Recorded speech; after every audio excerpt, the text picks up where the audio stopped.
What's going on, guys, and welcome back to another video. So in just 2 days, on Monday, September, we should start getting a lot of answers regarding what is actually going to be in this $3.5 trillion infrastructure bill. Will it actually pass? What are Democrats, progressives, and Republicans doing right now? There's a lot of talks, but here's what's happening over the past few weeks. According to multiple reports, over the last few weeks, many lawmakers are actually considering pushing for a fourth stimulus check. Now, I want to address what is going on because there's actually a little bit of a twist. Here's what's happening. Right now, they say additional assistance is needed to provide for those that lost their jobs, for those that have no income, for those that need to put food on the table and pay for life-saving medications. That's what they're saying. But here's the twist. Lawmakers are considering a fourth stimulus check, but being that it could be harder to pass a fourth stimulus check, they're actually looking for different ways to provide the same assistance because they say moderates are going to stand in their way. Here's what you need to understand. The people pushing for a fourth stimulus check are mostly progressives. Yes, progressives. They're also pushing for immigration reform, Medicare, paid family leave, right? They're pushing for the extension of the child tax credits, the child care credits as well. There's a lot of things they're pushing for. But here's something else you need to understand. They're considering changing the text of many bills in order to provide the assistance that a stimulus check would eventually provide because they say moderates would not support that. So here's one example that a Senate aide gave, and this Senate aide simply says, we could increase the income limit for somebody to qualify for SNAP. Okay, we're getting somewhere. Now, what would this do? If you don't need any type of income or any assistance for nutrition, right? You're probably thinking, well, this doesn't help me, but it does. Here's what they are saying, according to one Senate aide. Again, they don't want to be named, and it makes sense. It's making sense why so many people don't want to be named when they're coming out and leaking information. But what they're simply saying is, if you provide people with a low income but don't meet the income limitations of the SNAP program, if you increase that limit, that increases the amount of people that would then qualify, which means those people would not have to spend their hard-earned money or the limited amount of income they have to put food on the table. It would then be a federal program that's now paying for the same food. So then they can take that, let's say $600 per month, and move it towards something else. Move it towards clothing for their children, which there's no benefits. There's no program out there providing clothing for children. So they may be getting the nutrition they need and maybe living in affordable housing, but there's nothing for clothing. There's barely anything for school supplies. Yes, the child tax credit payments are going to help with that, but again, it's $250 to $300 per month. But what if these SNAP benefits are going to be a monthly benefit and they just increase that limit? So increasing the limit would allow more families to secure these benefits. And by getting nutrition assistance, that family wouldn't need to spend their money and they could use that money on something else, like housing, right? Pay off some of their debt that they've incurred over the past year. But what if lawmakers take this one step further? What if they decide to pass another 5 months of unemployment benefits? Because that's exactly what they're planning on doing. AOC, Ayanna Pressley, and now they're getting the backing from the Progressive Caucus chairwoman, Pramila Jayapal. This could be big. Progressives are demanding that their 5 priorities included in the $3.5 trillion infrastructure bill, one of those has to be immigration. Well, the Senate parliamentarian is still working on that, still determining whether the immigration reform provision can be included into this bill because it's going to pass through a budget reconciliation. Meaning, this bill, this provision would have to affect the federal budget. And if it doesn't, then this cannot be included. This is where a couple of Democratic staffers believe that unemployment benefits will make its way back into this bill. But I just want to point out, remember, Senator Joe Manchin, he specifically stated he does not want to see any extension whatsoever in the $3.5 trillion infrastructure bill. This means no extension to unemployment benefits. So I don't know if this is going to be included, but this is one of those things that some people are saying, well, what if they took it a step further? Provided a little bit more for people that are unemployed.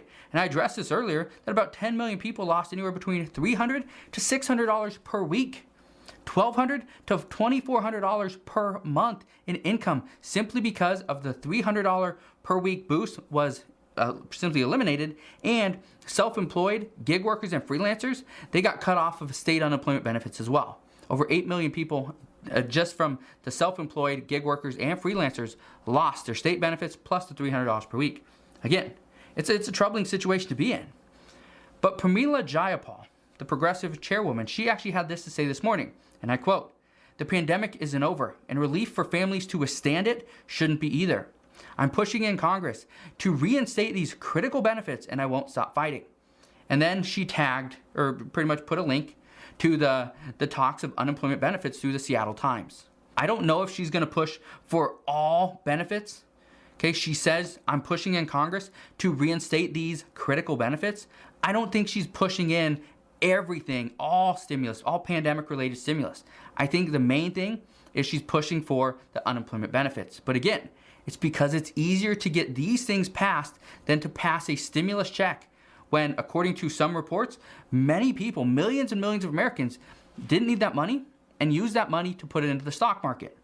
So some people are saying that's because of those people we are seeing massive amounts of inflation. We know Democrats are still trying to get the cost of prescription drugs lowered. It was actually voted against. It didn't pass. Okay, but Bernie Sanders still says that this needs to be included. Bernie Sanders says that it's a rigged system when companies and CEOs are making billions of dollars and they're charging $1,000 for a Hep C drug that is developed by, or was developed by the VA and can be manufactured for just $1. And yet in India, it only costs $4 to buy. But here in the United States, it costs us $1,000. It's insane. In the US, we also pay $98 for a vial of insulin. And in Canada, they pay $12. Huge difference. Bernie Sanders says, and I quote, "When we pass the reconciliation bill, we will lower prescription drug prices, provide paid family leave to every worker, dramatically lower the cost of childcare, finally lead the world in the fight against climate change. We cannot let powerful special interests stand in our way." Here's what I can tell you.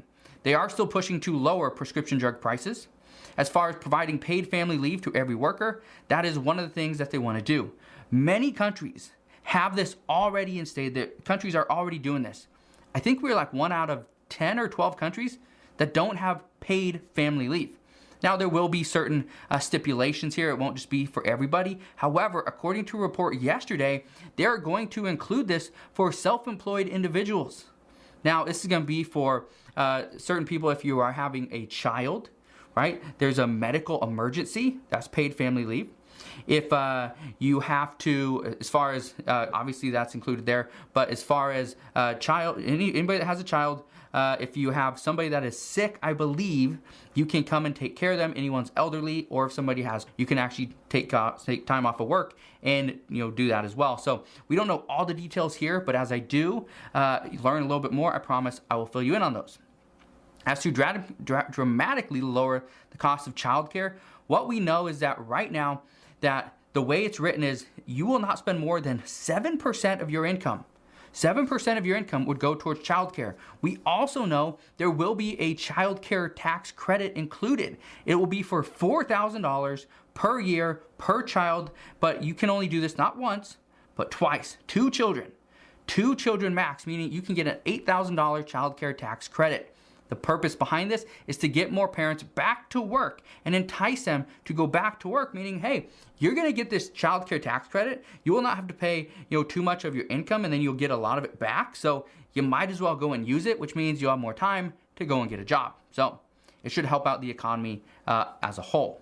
And finally, lead the world and fight against climate change. We know that's one of the main things Democrats are trying to include. He simply says we cannot let powerful special interests stand in our way. And this is talking about lobbyists, big businesses. He's saying we just can't let them stand in our way.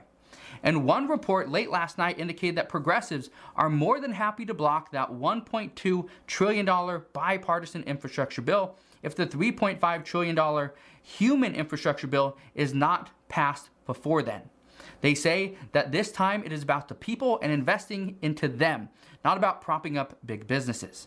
But again, and I told you guys this morning, this is coming at a time, this bill, the passing of this bill is going to come at a very crucial time, because if we see this delay and this kind of lags on for a little bit, this could actually implement or impact Democrats in the upcoming midterm. So they're being very cautious as to what to include, what to exclude, and how to get this bill done. So as always, as I know more, I promise I will fill you in on all the latest news and updates. Again, thank you guys for watching. Again,